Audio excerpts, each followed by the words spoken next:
வாய் வார்த்தைகளும் அமலுக்கோடு ஞானம் சொல்லியாக இருப்பதாக அவை நம்முடைய ஆண்டவரும் கிறிஸ்தினாருடைய புனிதமாயிருந்த காலை நேர வாழ்க்கைகளோடு இருக்கிற ஆண்டவரின் பெரிய வாழ்க்கை என் உயிரோடு இருக்க அறிவியல் சதாகாரோடு இருக்க நாம் சாவாமல் பிறகு ஒரு செய்தியை அறிவிக்கிறேன். சங்கீதம் 112 சொல்லியிருக்கிறார்களா, நாம் ஆண்டுடைய கிருபை இரக்கம் வழிநடத்தும் என்பது இதுவரை ஆண்டவர்களை பாதுகாப்பு வழிநடத்துகிறார். ஆண்டுடைய பசுத்த வல்லமை பாதுகாக்கிறார் நம்மோடு. மீண்டும் இந்த வருஷத்தில் ஒரு 2 நாட்கள் இருந்து உயிர்த்திருந்த ஆண்டுடைய பண்டிகை கொண்டாடி நாம் 3ஆவது வாரம் இது ஆண்டுடைய சித்திருக்கிறது. ஆண்டவர் எப்போதுமே நம்மளை பாதுகாக்கமானவர். ஆனால் அந்த ஆண்டவர் அவர் உயிரோடு எடுத்துக்கொள்வது முதலாவது பெண்களுக்கு தரிசனமானவர். பெண்களுக்கு தரிசனமானவர்கள் மகிழ்லாம் அறியலாம் ஃபஸ்ட்டு விசிப்பட்டார் இயேசு உயிருள்ள ஆண்டவருக்கு அனுபவிப்பாங்க. அந்த அம்மா சொல்கிறாங்க, நீ போய் சொல்லு என் சீஷர்களுக்கும் சொல்லு, பேர்களுக்கும் சொல்லு அப்படின்னு சொல்லியிருக்காங்க. அந்த உயிரோடு இருந்த ஆண்டவர் நாம் கொடுக்கப்பட்ட கட்டளை ஆண்டோடைய வார்த்தையை நாம் பிறருக்கு அறிவிப்பதற்கு ஆண்டவரை அழைக்கிறார். ஆண்டுடைய பணிகளை செய்வதற்கு நாம் அழைக்கிறார். ஒரு சாட்சியுள்ள வாழ்வதற்கு ஆண்டவர்களை அழைக்கிறார். அந்த ஆண்டவர் எப்பவுமே நம்மோடு இருக்கிறார். அந்த ஆண்டுடைய கட்டளைகளை நாம் அழைக்கிற மக்களை வேதத்தில் அழகாக இயேசு சொல்றப்போ நம்ம பார்க்க 2 பிள்ளைகள். 2 பிள்ளைகள் ஒரு மகன்கிட்ட எப்பா நீ போய் இந்த வேலையை செஞ்சுக்கிறாரு. அவன் சொல்கிறான், சரிப்பா நான் போகிறேன், நீங்கள் சொல்லிட்டீங்க நான் போகிறேன். அடுத்த மகன் சொல்கிறான், இல்லை என்னால் முடியாது, நான் போக முடியாது, ரொம்ப பிஸியாக இருக்கேன், ரொம்ப டயர்டாக இருக்கேன், எங்கே போக முடியாதுதான் அடுத்த மகன். ஆனால் போக முடியாதுன்னு சொல்கிற மகன் போயிட்டான், போகிறேன்னு சொல்கிற பையன் போகலாம். நான் அவனுடைய உன்னத பணிக்கு அவர் சொல்கிறப்போ அந்த சாட்சியை நம்ம ஆண்டோட உன்னத பணிக்கு நம்ம ஆண்டவர்களுடைய வார்த்தையை சொல்லிக்கிறவங்களை காணப்படுகிறோமா? ஆண்டோடைய வார்த்தையை நமக்கு அறிவிக்கிறவங்களை காணப்படுகிறோமா? ஆண்டவர் எப்பொழுதுமே நம்மோடு இருக்கணும். ஒரு இறைவனுடைய ஆராதனை, காலை ஆராதனை. அந்த ஆராதனை ஒரு குருவாக அந்த ஸ்தலம் நினைவாக வந்து போகிறதில்லை. நாங்கள் மெசேஜ் கொடுத்து போயிருக்காங்க. ஒரு ஸ்தலம் குருவாக ஜெயக்குமார் மாதிரி இல்லை, ஒரு ஸ்தலம் கொண்டு வந்தது. ஆராதனை ஆரம்பம் தந்தை வைத்து தூய திருப்பேருக்காக ஜெபமானவர்கள், அப்புறம் எல்லா இதுகளும் எல்லா ரசிகர்கள் வைத்து சர்வர்கள், அப்புறம் உணர்த்துக்கு குருவியை சமாதானம், அப்புறம் வருத்தப்பட்டு பாவசங்கள், அப்புறம் அந்த பரமத்தியாரே மாநிலமாய் பாவம் செய்வது அறிக்கைகள் எல்லாத்துக்கும் பாவங்களை செய்து வேறு வாசிக்கிறோம். ஆனால் சொல்லி கரெக்டாக ரொம்ப நேர்த்தியாக போயிருக்கு, ரொம்ப கரெக்டாக போச்சு. ஏன்னா ஒரு இன்ச்சு ஆராதனையில் மிஸ் பண்ணிங்கன்னா ஒரு சிலர் கொஞ்சம் நிறைய அந்த இடத்த விட்டுட்டீங்க, ஒரு சிலர் கேட்பாங்க. ஆராதனை ரொம்ப சரியாக கவனிப்பாங்க. ஒவ்வொரு சர்ச்சிலும் ஒரு விதமான ஆராதனை. இப்போ நமக்கு படம் இது சிஎல்எஸ் ஆராதனை, டிஎன்சி பார்த்தீங்கன்னா அது எல்லாமே பாடல் வடிவு. கிட்டத்தட்ட கம்யூனிட்டி சர்வீஸ்னால் 3.5 மணி நேரம் 4 மணி நேரம், மெசேஜ் ஒன்லி 25 மினிட்ஸ் தான். ஆனால் சர்வீஸ் கிட்டத்தட்ட டெய்லி 4 மணி நேரம் சாஃபாக இருக்கும். டிஎன்சி சர்ச்சு நெல்வேலி வாழ்க்கை இருக்கிற அதெல்லாம் அனைக்கிறாங்க. அருள்நாள் பார்த்தீங்கன்னா இங்கே திருவொற்றியில் இருக்கிற கிறிஸ்துநாதர் இருக்கிறாங்க. ஆண்டாளர் சரியாக ஆய்வுல சாண்டி ஹாஸ்பிட்டல் பக்கத்தில் ரயில்வே பாலம் இருக்குது, ரயில்வே ரோடு இருக்குது, ரயில்வே ரோடு இருக்குது, பக்கத்தில் காம்பவுண்ட் ரோடு சர்ச்சு ரொம்ப சிறப்பாக இருக்கும். இன்னும் ஒரு சில சர்ச்சு வெட்டிக்கார சர்ச்சுன்னா ஒர்க்ஷிப், பவுன்மணிலேருந்து ஒரு 10 பாட்டு, அதுக்கப்புறம் ஒர்க்ஷிப்பு அதெல்லாம் இருக்கும். இதே மாதிரி யாராவது சர்வீஸை மாற்றிட்டாலே என்ன இன்னைக்கு ஒரு வித்தியாசமாக இருக்கு, இன்னைக்கு இந்த பாட்டு நல்லா இல்லையே, இன்னைக்கு இந்த அடி நல்லா இல்லையே, ஏன் வித்தியாசம் கேட்பாங்க. ஏன்னா நான் ஒரு சிலருக்கு ஒரு சர்வீஸ் பிடிக்கும். இப்போ நமக்கு சிஎஸ்சி சர்ச்சு சர்வீஸ் பிடிக்கும். நான் ஒரு நாள் டிஎஸ்சி சர்ச்சுக்கு போயிட்டு நானே என் குழந்தையாக போயிருந்தோம். அப்போ நான் கேட்டேன், அப்போ 3 மணி நேரம் 4 மணி நேரம் பாடுறாங்க, என்ன பாடுறாங்கன்னே புரியிருப்போம். முதல்ல பாடின பாட்டுக்கும் 2வது பாடின பாட்டுக்கும் நிறைய வித்தியாசம் இருக்குது. முதல்ல பாடின பாட்டு எல்லோரும் உற்சாகமாக பாடணும், முதல் 2வது பாடின பாட்டு எல்லோரும் உற்சாகமாக பாடணும், முதல்ல பாடின குறைய பாட்டுதான் தெரியும், வேறு தெரியாது. அது பாமாரி பாட்டு, ராக பாட்டு. அதே மாதிரி என்னோட மனைவி சொன்னாங்க, அவங்களுக்கு பிடிச்சிருப்பா, அதனால் அது ஒரு கூட்டம் நல்ல சர்வீஸ், அதோட சர்வீஸ். உனக்கு மெடிக்கல் சர்வீஸ் பிடிச்சிருக்கு, அது ஒரு சர்வீஸ்ப்பா. சரி, அதே மாதிரி ஒவ்வொருத்தருக்கும் சர்வீஸ் இல்லை, சின்ன மாற்றங்கள் தான் கேள்வி கேட்பாங்க. அப்படி அந்த பாஸ்டர் ரெவரண்ட் ஜெயக்குமார் மாதிரி ஒரு உருவாங்க. ஆன்லைன் சர்வீஸ்லாம் முடிச்சுட்டு மெசேஜ் கர்த்தருடைய வார்த்தையை கேட்போம். இன்னொன்று பயன் பாட்டை பாட்டாங்க, ஆவியானவரே ஆவியானவரே அன்பினாவியானவரே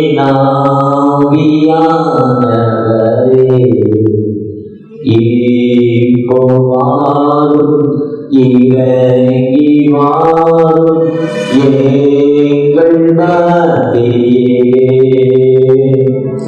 இப்போ வாரும் இறங்கி வாரும் எங்கள் மத்தியே, உளையான சேற்றி நின்று தூக்கி எடுத்தவரே, உளையான சேற்றி நின்று தூக்கி எடுத்தவரே, பாவம் கழுவி தூய்மையாக்கும்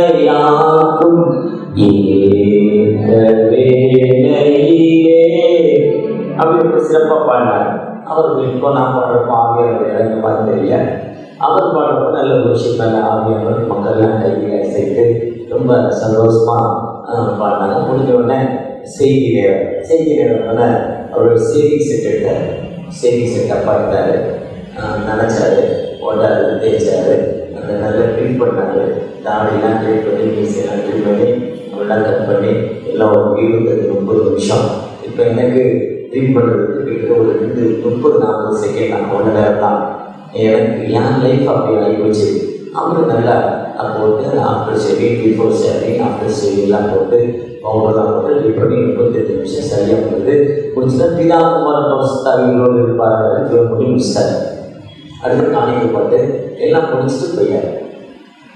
இது வாட்ஸ்அப்பில் உலகம் முழுவதும் ஒரு படத்தை போட்டு அவர் ஷேர் பண்ணுறதை போட்டு வாட்ஸ்அப்பில் செய்தி கமெண்ட், அப்புறம் கமெண்ட் சொல்கிறாங்க, அப்புறம் ஷேர் பண்ணுறாங்க. இது ஷேரிங் போய்கிட்டே போகும், வாரம் முழுவதும் போய்கிட்டே இருக்கு. ரொம்ப ரொம்ப ஒரு ஐயர் வந்தார், குருவானவர் வந்தார், ஃபாதர் வந்தார், ஆண்கள் எப்படி சேவ் பண்ணுறாரு, மெசேஜ் கொடுக்கல, என்ன இது நியாயம், இது சரியா தப்பா, ஒவ்வொருத்தரும் பல லட்சமான கமெண்ட்ஸ் போய்கிட்டே இருக்கு. ரொம்ப இன்னைக்கு வாட்ஸ்அப் செய்திங்கிறது ரொம்ப ஸ்பீடான செய்தி. ஒன்றை வெளிப்படுத்தி சொல்கிறாங்க. அது எத்தனை ஒரு 100 மெசேஜ் வந்தால் 1,00,000 மெசேஜ் வந்தால் ஒன்று கூட உண்மை கிடையாது. எல்லாமே ஃப்ராடு வாட்ஸ்அப் மெசேஜ். அதனால் தயவு செஞ்சு வாட்ஸ்அப் மெசேஜ் தெரியாத மெசேஜை பார்க்காதீங்க. உங்கள் மைண்ட் செட் எடுத்துப்போம்.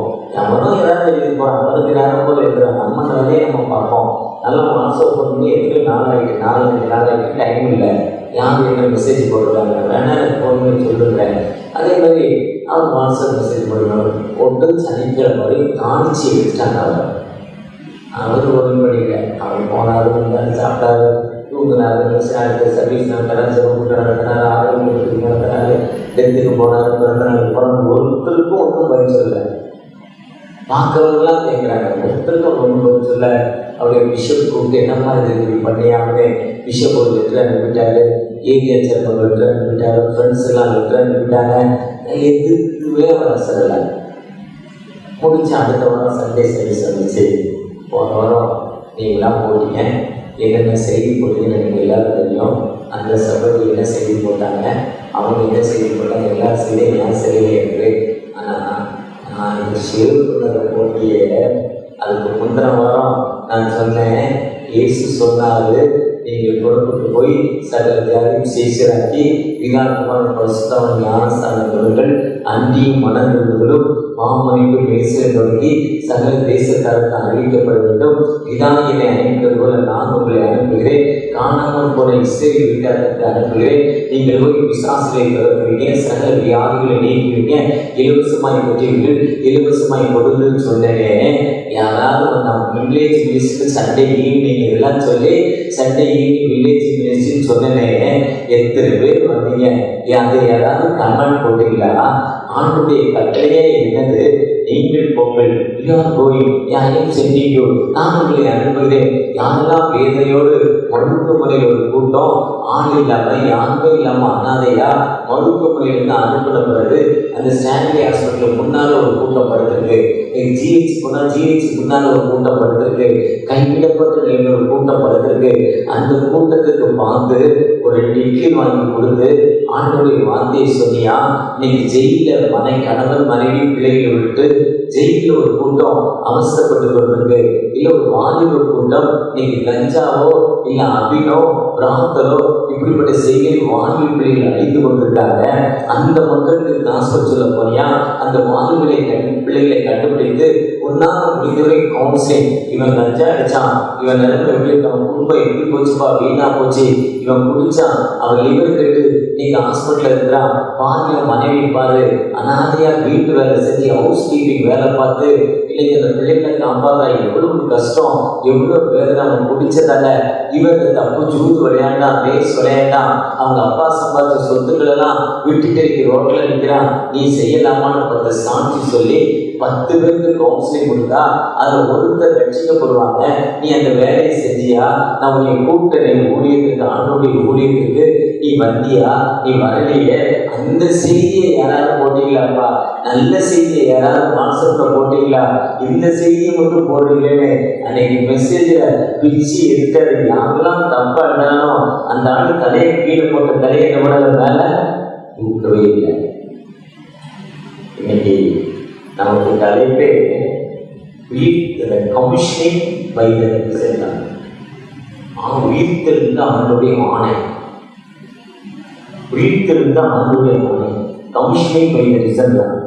உயிர்த்த ஆண்டவரால் ஆணை பெறுதல், உயிர்த்தெழுந்த ஆண்டவரின் கட்டளை, உயிர்த்த ஆண்டவரால் அதிகாரப்படுத்துதல். இது அத்தாரிட்டி பவர். இது இதோட நல்ல அதிகாரப்படுத்துதல், ஆண்டவருடைய கட்டளை, கமாண்ட். இதுதான் கட்டளை, உயிர்த்த ஆண்டவரின் திரு கட்டளை. இன்னைக்கு நீங்கள் நானும் ஆண்டவருடைய உன்னத பணியை எப்படி செய்வோம்? ஐயா, நான் எங்கப்பா முடியும் பாருங்க, பிரசங்கம் பண்ணால் பரலோகத்துக்கு போக முடியாதுன்னு சொல்கிறாங்க. அதனால நான் பிரசங்கம் பண்ணுறதுலாம் சரியாக இருந்தானா? அதனால நான் பிரசங்கம் பண்ண எந்த விதத்தில் லைஃப் இல்லை, நானும் நீயும் இல்லை, அதனால பிரசங்கம் பண்ண முடியாது ஒரு கூட்டம் சொல்லிட்டு இருக்கு. ஒரு கூட்டம் அதுக்கு ஐயர் இருக்காரு, கேட்டகிரிஸ் இருக்காரு, மிஷினரி இருக்காங்க, அவங்களுக்கு வேலை, நான் அதே என்னுடைய வேலை இல்லைன்னு ஒரு கூட்டம் சொல்லிட்டு இருக்கேன். இன்னொரு கூட்டம் ஏதோ வேலைக்கு போனேன், வந்தேன், சாப்பிட்டேன், ஞாயிற்றுக்கிழமை மனைவி தொல்லை தரப்படியே சர்ச்சுக்கு வந்துட்டேன், இல்லை கணவர் பிரச்சனை தரப்படியே சர்ச்சுக்குள்ளே வந்து ஏதோ நேரம் போட்டு உட்காந்துங்க, இல்லை தூக்கம் வர மாட்டேங்கி சண்டே சர்வீஸில் போய் உட்காந்தா நல்ல தூக்கம் வருது, ஒரு நல்ல பேர் போடுறாரு, சரியான ஒரு தூக்கம், திருப்தியான தூக்கம். இந்த திருப்தியான ஒரு ஏசி போட்டு பெட்டில் ஃபோம், அது ஏதோ ஒரு ஃபோம் சொல்கிறாங்க, அந்த ஃபோம் வேறு அதில் படுத்து அதை அப்படி ஜம்ப் பண்ணுது, அந்த ஃபோமு அந்த 7 ஸ்டார் லாட்டில் போட்டு அந்த ஃபோமு அப்படின்னு குறிக்கிறாங்க. இதில் படுத்தாலும் தூக்கம் இல்லை. சர்ச்சில் உட்காந்து அந்த கட்டச்சேரில் உட்கார்ந்த உடனே அவர் மைண்டை விட்டு நல்ல போராட்ட விட்டு தூக்கிட்டு இருக்கேன். இதுக்காக ஒரு கூட்டம் வந்துட்டு இருக்கோம். இது ஏன் உங்களுக்கு பிடிக்கிறேன்னு சொல்லிட்டு இருக்குமா? உங்களுடைய கட்டளை நமக்கு என்ன சொல்லிட்டு, அதான் சங்கீதம் 118:17 தாவீது சொல்றப்போ, நான் சாவாமல் பிழைத்திருந்து கர்த்தருடைய செய்தியை விவரிப்பேன். நான் சாவாமல் பிழைத்திருந்தா கர்த்தருடைய செய்திகளை விவரிப்பேன். யோவான் 20ஆம் அதிகாரத்தில் 17ஆம் மணியை பார்த்த பொழுது 18ஆம் அதிகாரத்தில் நான் உன்னை அனுப்புகிறேன், இப்போ சீக்கிரமாக போ, குயிக்லி சீக்கிரமாய் போகும். எதுக்கு சீக்கிரம் போகணும்? முடியை கூப்பிட்டு ஆண்டவர் முடி பெரிய பிரசதியாக இல்லை, ரொம்ப பெரிய ஊழியர்கள், பெரிய சர்ச்சை உலகத்தில் இதுவரை தெரிந்த அளவில் பெரிய பாஸ்டர்ஸ் நேபாளியாகிச்சோ தென்கொரியா அவன் மாதிரி பெரிய சர்ச்சை. ஒரு நாள் மினிஸ்ட்ரி போயிட்டு வந்து வீட்டில் படுத்திருந்தாரா, 12 தான் வந்தாரா, ரொம்ப சரியான படுத்திருக்காரு. ஆண்டு எழுதி முடி எழுந்து அந்த தோல் எழுதுன்ற பக்கத்தில் ஒரு மனுஷன் இருக்கா, அவங்க போய் மாறுகிறார். அது 1 மணிக்கு ஒரு பக்கம் நாய் சொல்ல, ஒரு பக்கம் போலீஸ் சொல்ல. எனக்கு ஒருத்தர் சொன்னார், என்னோட பைக்கில் இருப்போம் ஒரு டெத்துக்கு போய்ட்டு நைட்டு 12 மணிக்கு பார்த்து சொன்னார், ஏற்கனவே அவ்வளோ தூரம் 2 கிலோமீட்டர் சந்தூரில் போகணும், 5 கிலோமீட்டர் போகணும் ரோட்டில். இந்த நாய் வண்டியை எடுத்து நாய் வண்டி பிடிக்கிற உஷாரம் விட்டாங்க. ரோட்டில் என்ன பண்ணுறது, நாய் நடப்போட வருது, கூட்டமாக விரட்டுதுங்க.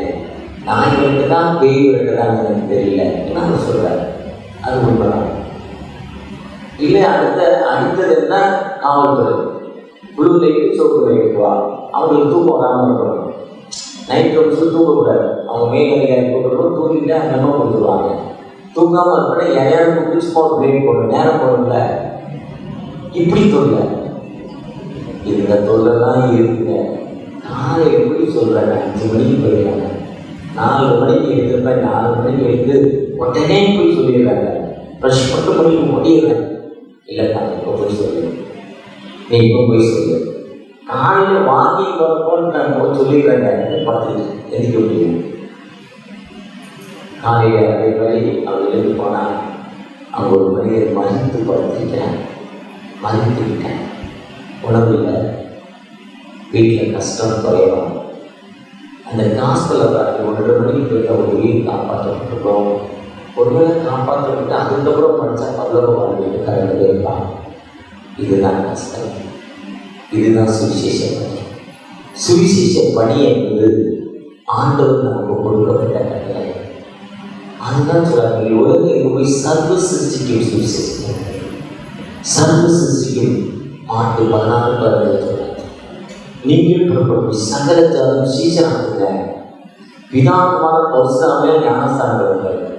பொதுவாக நம்ம திருச்சியில் ஐயா அங்கி போட்டு இப்படி போட்டு அங்கே ஞானஸ்தானங்கள்லாம் பல்லவத்துக்கு போகணும். இங்கே வேலையெல்லாம் தலையில் கை வச்சுட்டா கேட்டீஸ் தலையில் கை வச்சு ஞானஸ்தானம் கொடுத்துட்டா கொடுக்கக்கூடாது. ஆனால் வேதம் ஒன்று சொல்லலை. இது திருச்சபை வசதிக்காக தலைவர்களால் உருவாக்கப்பட்ட சட்டம். ஒரு மனிதன் அழுக்கை இருந்து விடுதலை பெறுவதற்கு யாராலும் ஞானஸ்தானம் வேதம் சொல்லு, நான் சொல்லலை. அப்புறம் அடுத்த வாரம் ஜெயக்குமார் கூட தப்பாக பிரசன் பண்ணுறது இல்லையா, அதில் ஏதாவது சொல்லுவாங்க. மற்ற 28-15 வானத்தை முக்கிலும் சகல அதிகாரங்களுக்கு ஒரு அத்தாரிட்டி. நான் தான் அத்தாரிட்டி. எர்த் அண்ட் ஸ்கை, நான் தான் அத்தாரிட்டி. நான் உங்களுக்கு சொல்றேங்க, என்னை எல்லாமே வேற ஞாபகம் வேற அத்தாரிட்டி இந்த உலகத்தில் இல்லை. நான் தான் உனக்கு அத்தாரிட்டி. நான் சொல்றேன், நீ போய் ஞானசாரத்தை சுவிசேஷத்தை அறிவிக்கிறாரு. நீங்க நானும் எப்படிப்பட்ட மக்களாக காணப்படுகிறோம்? ஒருவேளை சுவிசேஷம் சொல்வதற்கு என்னென்ன குவாலிஃபிகேஷன் சொல்ற வார்த்தையும் சொல்றாரு. 2 தீமோத்தேயு வாசித்தோம். 2 தீமோத்தேயு 1-4 வார்த்தையும் யுவர் வேர்ட். அந்த வார்த்தை என்பது சங்கீதம் 107:20 வார்த்தை அனுப்பி குணமாக்கி, சங்கீதம் 147 வார்த்தை அனுப்பி உருளப்பட்டு மாட்டார், மெல்ட் பண்றார். ஐஸ் மாதிரி அந்த வார்த்தை போன எப்படி வெயிட் பண்ண ஐஸ் கரைந்தோ, ஆண்டோடைய வார்த்தை போன அவங்களுக்கு கஷ்டங்கள் வேதனைகள் உருகி போய்தான் வார்த்தை அனுப்பி குணமாக்க மாட்டார். வார்த்தைகள் நடக்கைகள், உடைய ஆக்டிவிட்டிஸ், என்னுடைய ஆக்டிவிட்டிஸ், என்னுடைய நடக்கைகள், விசுவாசத்தின் ஃபெய்த். எப்படி விசுவாசம்? நம்முடைய ஃபெய்த் ஆண்டவர் நிச்சயமாக முடியாத ஒரு மகளுக்கு, அசுத்தால் இருக்கிற மக்களுக்கு தலையில கை வைக்கிற, நிச்சயமாக விடுதலை பெறுவாங்க, நம்பிக்கையோடு யாரு கை வச்சு ஜெபம் பண்ணாலும் நிச்சயமா விடுதலை கொடுப்பார். அது ஜிஐ மூடி இல்ல, டாக்டர் டிசி சிறகன் இல்ல, ஜீவானந்தன் இல்ல, இல்ல சார்லஸ் பெர்ஜர் இல்ல, மோகனன் இல்ல, ஏஜி மோகன் இல்ல, குருவானவர் இல்ல, யாரு ஜெபம் பண்ணாலும் அந்த அசுத்தாவின் மேல நீங்க விசுவாசத்தோடு நம்பிக்கையோடு கை வைக்கிறப்போ ஒரு விடுதலை கொடுக்கும் ஆண்டவர். நீங்க வேணா இன்னைக்கு ட்ரை பண்ணி பாருங்க. உங்க வீட்டுல இருக்க பக்கத்து வீட்டுல அந்த ஆண்டவரோட அம்மாவை அந்த சிக்ஸைக்கு அடிக்கிறப்போ வெளியே குடுகுடுன்னு ஓடியாதுல, அந்த அம்மாவோட முடியல ஒரு நாள் கூப்பிட்டு நீங்க விசுவாசத்தோடு ஜெபம் பண்ணுங்க, அந்த அம்மாவோட அசுத்தாவின் கடந்து போங்க. அதுதாங்க வார்த்தை. அந்த வார்த்தை உங்களை எப்படிப்பட்ட வார்த்தை, நாம் அப்படி எப்படிப்பட்ட நடக்கையை காணப்படுகிறோம். இது யாருனாலும் அந்த ஊழியத்தை பண்ணலாம், யாருனாலும் ஞானஸ்தானம் கொடுக்குற மாதிரி, யாருனாலும் ஹீலிங் அந்த 70 பேர் அனுப்புறாரு, 12 சீசர்கள் அனுப்புறாரு. நீங்க போங்க, நீங்க போங்க, நீங்க போங்க, நீங்க போய் சொல்லுங்க நம்பிக்கை, நான் உங்களோடு இருக்கிறேன், நடக்கையும் அன்பிலும் இல்லாம ஏசி ரசிக்கிறார், ஏசி சுகமளிக்கிறார்னு பக்கத்தில் இருக்க புருஷன் சேர்ந்து போச்சு. அந்த அம்மாவோட ஃபீஸ் கட்ட முடியல, பிள்ளைகளுக்கு ஃபீஸ் கட்ட முடியாத நேரத்தில் போய் ஏசி ரசிக்கிறார், ஏசி சுகமளிக்கிறான்னு சொல்லாம அந்த ஒரு பிள்ளைக்கு நீங்கள் ஒரு ஃபீஸை கட்டிட்டு இல்லை ஒரு யூனிஃபார்ம் எடுத்து கொடுத்துட்டு இல்லை ஒரு செருப்பு ஒரு ஷூவை வாங்கி கொடுத்து கிழிஞ்ச ஷூ போட்டுருக்கு நம்ம பிள்ளை நல்ல ஷூ கொடுக்க ஷூவை வாங்கி கொடுத்துட்டு நீங்கள் அந்த பிள்ளைக்கு ஒரு ஹாஸ்பிட்டல் சொல்லி பாருங்க, வருகிற ஜூன் மாதத்தில் நான் ஒரு பிள்ளைக்கு நான் ஃபீஸ் கட்டுறேம்மா, இல்லை அந்த அம்மா அநியமாக ஒரு ஃபீஸை கட்டிட்டு ஏசி நேசிக்கிறேன்னு கொடுத்து பாருங்க. அப்போ நீங்கள் யார்? ஏசி என்பது இதுதான் ஊழியம். ஊழியம் என்பது இன்னைக்கு காலையில கிளம்பி போயிருந்தோம், அடுத்து இன்னொரு சர்ச்சு போறேன், அடுத்து இன்னொரு சர்ச்சு போறேன், மத்தியானம் ஊருக்கு போறேன், இப்படி 100 வேலை இருந்தாலும் ஆனா அந்த லவ் என்கிட்ட இல்லைன்னா எத்தனை மெசேஜுக்கு போனாலும் எத்தனை இடத்துக்கு போனாலும் ஆண்டவர் ரட்சிக்க மாட்டார். அந்த லவ், அந்த அன்பு என்கிட்ட இருக்கா? அதே மாதிரி ஆவி ஸ்பிரிட் பசுத்தாவின் வல்லமை நம்ம இருக்கிறோம். பரிசுத்த வல்லமை அபிஷேகம் வாங்குறோம். பரிசுத்த வல்லமை பெற ஜான் ரவீந்திரநாத் இயேசு வருகிறார் ஊழியர்கள அபிஷேகித்தார் மீறி நடத்துவார். நிறைய ஊழியக்காரர்கள் நடத்துறாங்க. போன வாரம் ஒருத்தர் சொன்னாரு, ஏதோ ஊழியக்காரர் நடத்துற பவர்ஃபுல்லா இருக்கல. நோ, நம்ம ஆண்டோடைய செயலத்தை காத்திருந்த பார்க்கிறோம். எந்த ஊழியக்காரர் காத்திருந்து அவர் மெசேஜ் கொடுத்து அவர் தலையில வல்லமை வராது. ஆர்டினேஷன் என்பது அனனியா அந்த கை வைத்த பொழுது அந்த பவுல கையில் வைத்த பொழுது விசுவாசத்தோடு என்னதெல்லாம் தூயாவின் மகிமை கிளம்பிச்சு. அந்த மோசே அந்த யோசுவா மேல தலையில கை வச்சாரு. அந்த யோசுவா கர்த்தருக்கு பயந்து கர்த்தருடைய வார்த்தைக்கு கீழ்ப்படுத்துறதால அங்க சொல்றாரு, உயிரோடு இருக்கிறனாலதான் நான் முன்னை விட்டு விலகுவதே இருக்கிறாரு. அதே மாதிரி அந்த ஆர்டினேஷன் என்பது நமக்கு மூத்த பெரிய தலைவர்கள் நம்ம மேல கடவுளுடைய பெயரால் தலையில கை வைக்கிறப்போ எந்த மனுஷன் விசுவாசத்தோடு பார்க்கிறாரோ அந்த மனிதனுக்கு ஆண்டவர் வாழ்வு கொடுக்கும் ஆண்டவர். அதே மாதிரி கற்பிலும் விசுவாசிகளுக்கு மாடல்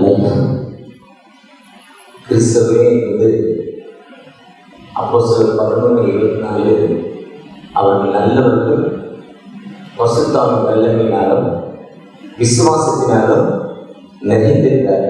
அதனால அந்தியோகியாவில் முதலாவது கிறிஸ்துவோட பெயர் வந்துச்சு. அந்தியோகியாவில் முதலாவது கிறிஸ்துவோட பெயர் வந்ததுக்கு காரணமே he is a good people, நல்லவர்கள். அவங்களுக்கு பசுத்தாவின் வல்லமை இருந்தது, ஃபெய்த் இருந்துச்சு. இதுதான் கிறிஸ்தவத்துக்கு மாடல்.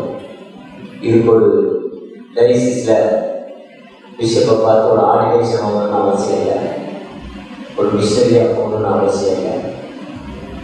ஆண்டுடைய கிருபை நம்மோடு இருக்கிறப்போ, ஆண்டுடைய வடிவத்தில் நம்மோடு இருக்கிறப்ப சொல்றாங்க, வருமளவும் வாசிக்கிறதிலும் புத்தி செல்கிறதிலும் உபதேசிக்கிறதிலும் ஜாக்கிரதை.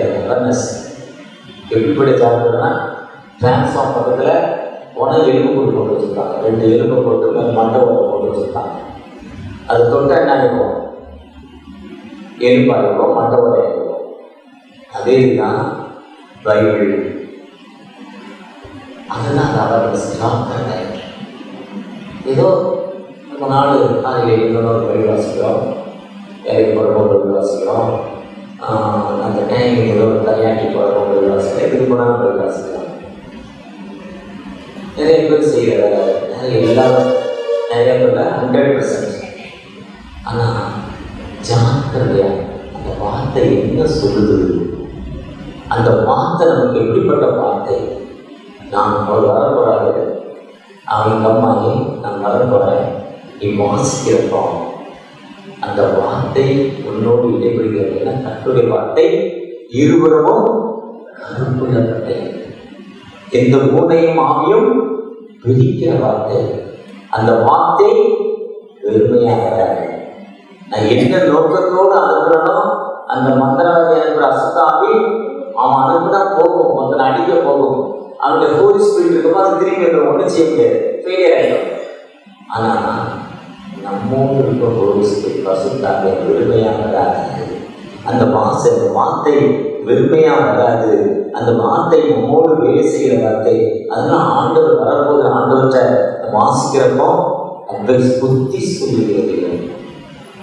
பிரசங்கம்னா பண்ணிட்டு போயிடலாம், பிரச்சனை. முன்னெல்லாம் ஒரு பிரசங்கத்துக்கு ஒரு 1/2 மணி நேரம் 1 மணி நேரம் உட்காந்துருப்பேன், பார்த்து எழுதுறேன். இப்பெல்லாம் அப்படி இல்லை, தலைப்பு என்ன, டெக்ஸ்ட் என்ன சொல்லுது, என்ன கான்செப்ட் அது இருக்கு, நீங்கள் என்ன சொல்லணும். அதுக்கப்புறம் ஆவியானவர்கள் எழுதுவார், என்ன எங்கள் மக்களுக்கு சொல்லலாம். நான் போனேன், தாங்கள் இப்பயே சாலையை போடலாம், அவங்களுக்கு என்ன சொல்லணும் அதை மட்டும் எனக்கு சொல்லிவிடணும். அவ்வளோதான். கர்த்தாவே சொல்லும், அடியே கேட்கும், இதுதான் கான்செப்ட். ஆனால் நம்மகிட்ட அந்த ஜாக்கிரதை இருக்கா. நான் உன்னை குறித்தும் உபதேசத்தை குறித்தும் எச்சரிக்கையாகிறது. ரொம்ப அழகா 2 சொல்றாரு. நீங்கள் நானும் ஆண்டுடைய உன்னத ஊழியத்தை எப்படி செய்கிறோம். இன்னைக்கு ஆர்டினேஷனுக்காக கவர்மெண்ட் சம்பளமாய் ஜெயக்குமார் ஐயராகிட்டா 67 வயசு வரையும் ஒவ்வொரு மாதமும் சம்பளம். அந்த கொரோனா காலத்துலேயும் சம்பளம் வந்துச்சு, யாருக்கும் வரல. ஊழியக்காரங்க நான் யூஎஸில் தலைவராக இருக்கேன். 2000 ஊழியர்களுக்கு 2000 பேருக்கு சம்பளம் 1 வருஷம். கொஞ்சம் பத்திரம் ஃபிக்ஸட் இருந்துச்சு, உடச்சி போவோம். சென்னை டெலிசிஸில் எல்லா ஐயருக்கும் ஃபுல் சேலரி. இதுக்கு தான் நிறைய பேர் ஆரம்பிச்சுட்டாங்க ஊழியம் பார்த்து. இதுக்கு இல்லை, ஆண்டோடைய ஊழியம் என்பது யூஎஸில் ஒடிசாவில் மல்லிகை தெரிகிற ஒரு ஸ்கூல், மல்லிகை தெரிகிற ஒரு இடம். அந்த மல்லிகை தெரிகிற போனீங்கன்னா 7 ஏக்கர் ஒரு ஸ்கூல், 1700 பிள்ளைகள் எஜுகேஷன். கலெக்டர் பையன் படிப்பான். கலெக்டர் பையன் மட்டும் இல்லை, அங்கே இருக்க கலெக்டர் தீவிரவாதி பையன் படிப்பான். கலெக்டர் பையன் தீவிரவாதிகள் பக்கத்து ஜெயிலில் இருப்பான். இவனுக்கு தெரியாமல் கலெக்டர் பையன், ஆனால் தீவிரவாதி தெரியும் கலெக்டர் பையன். கலெக்டர் பையன் தெரியாத தீவிரவாதி. போன இந்த நாள் இன்று ஒரு மெசேஜ், NMS பணித்தலைவர் ஜப்பானில் ஒரு 120 பெண் பிள்ளைகள் இருக்காங்க ஹாஸ்பிட்டல். அது திருவண்ணாமலை டிஸ்ட்ரிக்ட். அந்த ஹாஸ்பிட்டலுக்கு தான் ஃபஸ்ட் பண்ணேன், எல்லா சப்ஜெக்ட்லையும் ஸ்கூல் ஃபஸ்ட் ஆகிறான். அந்த ஹாஸ்டலுக்கு அப்பா இல்லை, அம்மா இல்லை, தாத்தா இருக்கிறாங்க, அப்பா அம்மா விட்டுட்டு போயிட்டாங்க. காரணம் எதுமா, நீங்கள் நான் ஜோம் பண்ணி காணிக்க கொடுக்குறாங்க, ஒரு 10 ரூபா, ஒரு 50 ரூபா ஜோம் பண்ணி காணிக்க கொடுக்குறாங்க. அந்த ஜபத்தாங்க அந்த இங்கிலீஷ் பேப்பரை வந்து நான் கொண்டாந்து எங்கள் சேலரியில் சைன் வாங்குறப்போ காட்டினாங்க. எங்கள் ஆண்டவர் இல்லாத அதே மாதிரி தான் மக்களுக்கு ஒரிசா டிஸ்ட்ரிக்டில் first school, number 1 English school. அந்த நாசர் எரிசல் நாசரத்தில் தூத்துக்குடி நாசர், சந்தகார நாசர். அங்கே இருந்து ஒரு வயதான பிறகு 90 வயசு பிறகு 89 வயசு ஜெயராஜ் PWG பென்ஷன் 20,000 ரூபா வருது. ரிட்டையர் ஆனது சம்பளம் நம்புறாங்க. எல்லா பிள்ளைகளும் ரொம்ப வசதியாக இருக்காங்க. பாரியில் சென்னையில் இருக்காங்க. அவரே கால விட்டாங்க. அங்கிள் இந்த வயசுக்கு அப்புறம் எனக்கு ரொம்ப அமைதியாக இருக்காங்க. அந்த 20 உங்களுக்கு சமாதானம் சொல்கிறாங்க. இங்கே இருக்க பாலியல் பிள்ளைகள் மாற்ற ஷார்ட் டைம் இருக்க கல்யாணம் ஆகல, ஒரு 6 மாதம் மிஷனுக்கு போகிறேன், படித்து வேலை கிடைக்கல, ஒரு 6 மாதம் மிஷனுக்கு போகிறேன். இல்லை கல்யாணம் பண்ணி பல வருஷம் குழந்தை இல்லை, கல்யாணம் பண்ணி ஒரு 6 மாதம் ஊழியத்துக்கு போகிறோம். அவங்க போயிட்டு வந்தவங்களுக்குலாம் அந்த வாய்ப்பு கிடைக்குது. கவர்மெண்ட் வேலை கிடைக்குது, நல்ல மாப்பிள்ளை, நல்ல கணவன் கிடைக்குது, நல்ல வேலை கிடைக்குது. ஷார்ட் டைம் 6 மாதம் 7,000 ரூபாய் 8,000 ரூபாய் சம்பளம் தருவாங்க. ஆனால் அங்கே இருக்க 7,000 ரூபாய் 8,000 ரூபாய் முக்கியம் இல்லை, அங்கே இருக்க ஏழை பிள்ளைகளோடு உறவு, அங்கே இருக்க மக்களோடு உறவு. ஏசு நல்லவர், ஏசு ரட்சிக்கிறாருன்னு சொல்ல மாட்டாங்க. அவங்க ஸ்கூலில் டீச்சராக இருக்கிறவங்க பிள்ளை வீட்டுக்கு போவா எனக்கு வேலையே வாங்கல, அந்த நேரத்தை பயன்படுத்தி வீட்டில் போய் அந்த பிள்ளைகளுக்கு ஒரு ஜோம், அங்கே இருக்க வியாதி மக்கள் மேலே கையில் வச்சு ஜோமம், அப்போ அற்புதம் ஹீலிங். அப்போ நீங்கள் யாரு? நாங்கள் ஏசு யாராருங்க. இதுதான் கஷ்டம். அவங்க இங்கே வேலை செஞ்சா 35,000 ரூபாய், அதை டிசைட் பண்ணிட்டு எனக்கு இந்த தேவைகளுக்காக மிஷனுக்கு போகிறாங்க. ஷார்ட் டைம் பெயருக்கு ஷார்ட் டைம் 6 மாதம், 1 வருஷம், 2 வருஷம். ஃபுல் டைம் மிஷன்னா அதுவும் 7,000 ரூபாய் தான் சம்பளம். 6 மாதம் திருமறையில் ட்ரைனிங் எடுக்கணும். அது பெர்மனெண்ட் வேலை. இது பெர்மனெண்ட் வேலையில் இவங்க எப்போ வேண்டாம்னாலும் 1 மாதத்துல ரிசைன் பண்ணிட்டு வரலாம். மிஷனே எதைக்கு வேண்டாம்னாலும் அனுப்பிடும். அதுக்கு பேர் ஷார்ட். நீங்கள் நானும் அவங்களுடைய உன்னத ஊழியத்துக்கு நம்ம ஒப்புவிக்கிறவங்க. ஒரு வேலை என் பிள்ளைக்கு கல்யாணம் ஆகலைங்க, என் பிள்ளைய 6 மாதம் ஊழியத்துக்கு அனுப்புகிறேன், நீங்கள் அனுப்புகிறோம். அதே மாதிரி 9 ஸ்கூல் ஐஎஸ்ஆர் என்எம்எஸ்ல 3 ஸ்கூல் இருக்குது, ஷேடர் மினிஸ்ட்ரியில் இருக்குது, விஸ்வானியில் இருக்குது, எஃப்எம்பியில் இருக்குது, ஜிம்ஸில் இருக்குது, யூத் பிளஸில் இருக்குது. இப்படி அநேக மிஷனில் ஐஎம்எம்ல இருக்குது, ஐஎம்எம்ல இருக்குது. இப்படி எத்தனையோ மிஷன் இருக்குது.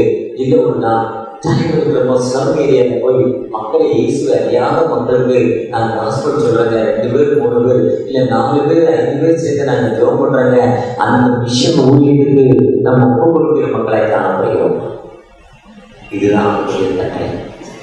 இன்னைக்கு ஆண்டவர் கமிஷனிங் பண்ணது அடிமைத்தனத்தில் நமக்கு ஆண்டவர் விடுதலை கொடுத்திருக்கிறார். பாவங்கிற ஒரு அடிமைத்தனம், ஜாதிங்கிற ஒரு அடிமைத்தனம், பிசாசு கட்டுகளுங்கிற ஒரு அடிமைத்தனம், வியாதிங்கிற ஒரு அடிமைத்தனம், கடன் பிரச்சனைங்கிற ஒரு அடிமைத்தனம், மன அமைதிக்காக ஒரு அடிமைத்தனம். இந்த அடிமைத்தனத்திலிருந்து எனக்கு ஆண்டவர் விடுதலை கொடுத்திருக்கிறார். அந்த பெற்ற விடுதலையை நாம பிறருக்கு சொல்லுகிற மக்களாய், அந்த பெற்ற விடுதலையை நாம் பிறருக்கு அறிவிக்கிற மக்களாய் காணப்படுகிறோமா?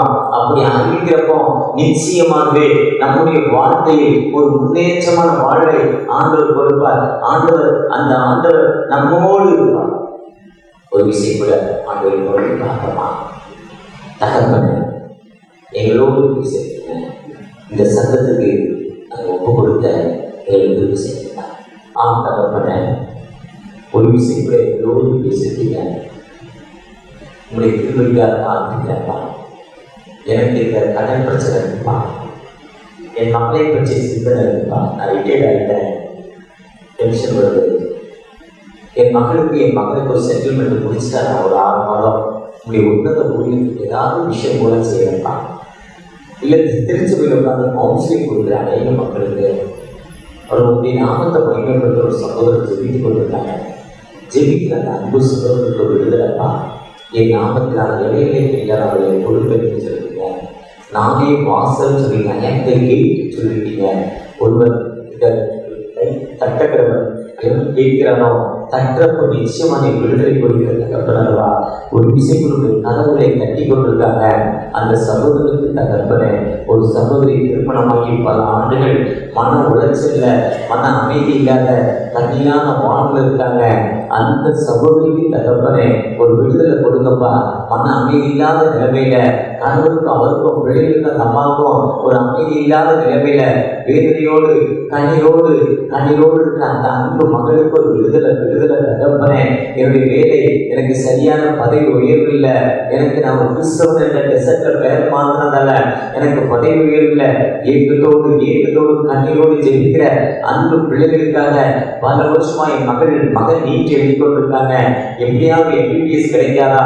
ஏக்கத்தோடு ஒரு சகோதரி ஜெபித்து கொண்டிருக்காங்கப்பா. அல்லவா, அந்த மகனுடைய ஜெபத்தை கேட்டு தகப்பனே, இந்த வருஷம் நீட் ரொம்ப டஃப்பா இருந்ததுப்பா, தெரியாத கேள்வி, கேட்கக்கூடாத கேள்வி, புரியாத கேள்வி வந்தாலும் என் மகளுக்கு ஒரு விடுதலை தருவீங்க. நீ வானத்தை பூமி படைத்த தகப்பன் அல்லவா, ஒரு விடுதலை தருவீங்க. ஏக்கத்தோடு கண்ணீரோடு ஜெபிக்கிற அந்த அன்பு பிள்ளைகளுக்காக தகப்பனே, பல வருஷமா குழந்தை இல்லை, ஆனா நீங்க குழந்தையை தந்தீங்க. இது என் பிள்ளைக்கு 2 வயது 3 வயது முடியுது, இந்த வருஷம் கல்விக்கு போறா, ஸ்கூலுக்கு போறா, என் பிள்ளையை பிளஸ் பண்ணுங்க, அந்த பிள்ளையை நீங்க பிளஸ் பண்ணுங்க. ஏக்கத்தோட ஒரு சகோதரி ஜெபித்துக் கொண்டிருக்காங்க. அந்த சகோதரி ஜெபத்தை கேட்டு தகப்பனே, ஒரு விதமான வியாதி தகப்பனே, எனக்கு பல வருஷமா எனக்கு இருக்கிற கிட்னி பிரச்சனைனால, லிவர் பிரச்சனைனால, எனக்கு இருக்கிற அந்த தீய பழக்கங்களால, நான் ஸ்மோக் பண்ணதால எனக்கு லங்ஸ் கெட்டு வீசிங் ப்ராப்ளம் இருப்பா. இன்னைக்கு அந்த வீசிங் ப்ராப்ளம் எனக்கு விடுதலை கிடைக்காதா? ஏக்கத்தோடு ஒரு சகோதரன் தன்னை உணர்ந்து பாதத்தில் சொல்லி ஜெபித்துக் கொண்டிருக்காங்க.